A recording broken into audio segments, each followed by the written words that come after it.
Hey good people, and welcome back to the channel. It's been a while since I posted any Tubi content, so for this video, I want to focus on the movie The Representative. The movie came out earlier this year, and it follows the story of Stephanie, who is a successful wedding planner that is also single and looking for love. After seeing this movie, I gotta say that it was extremely hard for me to feel sorry for the character Stephanie, and this is for two main reasons. The first reason was that Stephanie's criteria for men that could catch her attention was so unrealistic that only a guy with a fake it till you make it mentality could have met all of her standards and actively pursued her instead of actively waiting for women to pursue him.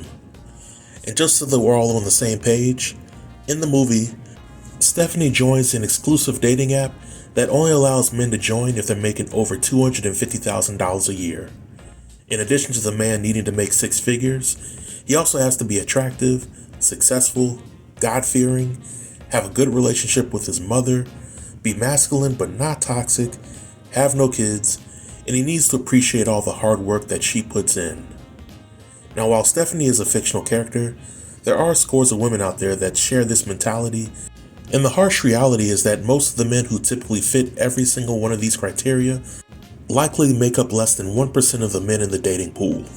If we also factor in guys that have to be straight, single, marriage-minded, and have eyes for no other woman, then the percentage of available men drops down to 0.5% out of 100. So let's do the math here.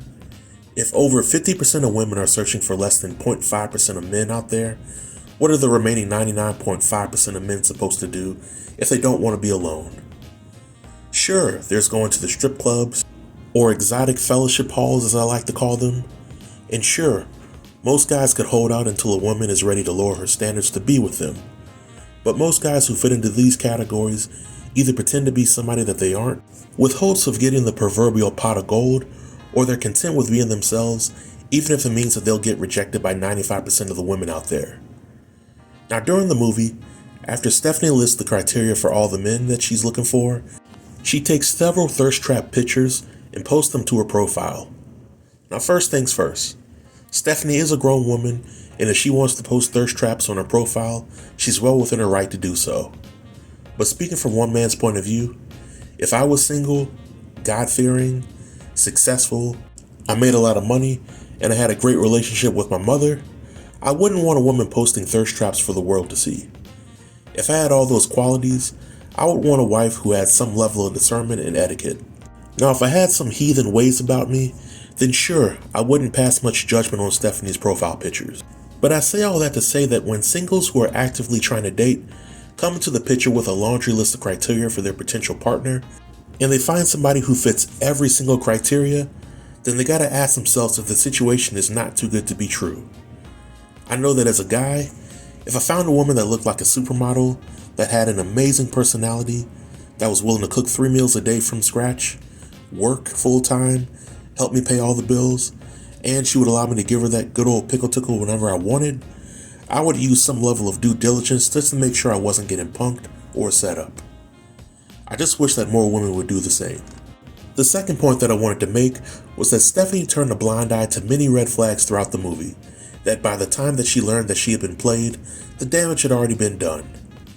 The first red flag that I saw had to be the first date scene.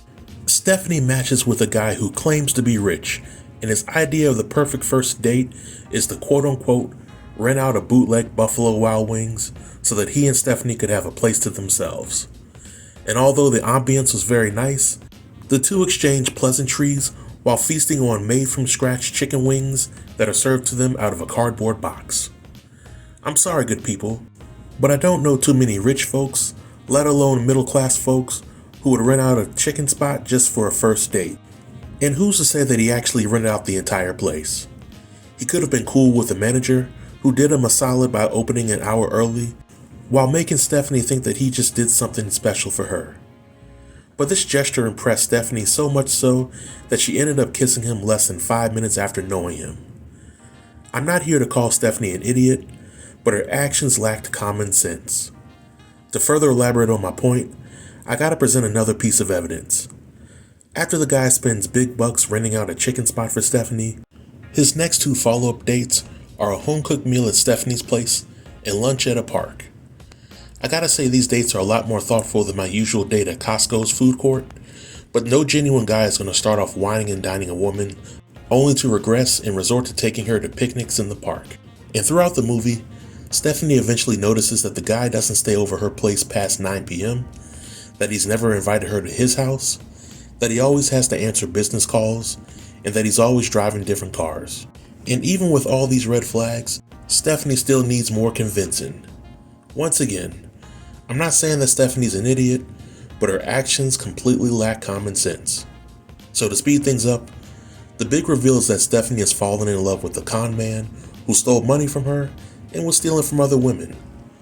I don't condone what this guy did at all, or what he did to Stephanie by the end of the movie, but I also can't really feel sorry for Stephanie.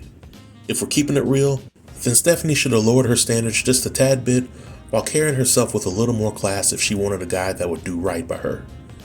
I know it's taboo to tell any woman that she should lower her standards, but it is my opinion that there are a lot of guys out there like this dude who prey on women who refuse to lower their standards. Once those guys find a way to get what they want out of a situation, then it's on to the next woman. So sometimes it's best to break the cycle, even if it means getting out of one's comfort zone.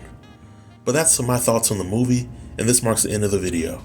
If you have any questions or comments related to the video or the movie, feel free to leave all comments below in the comment section, and I'll be sure to reply to everybody. Until next time, stay tuned and stay safe. Peace.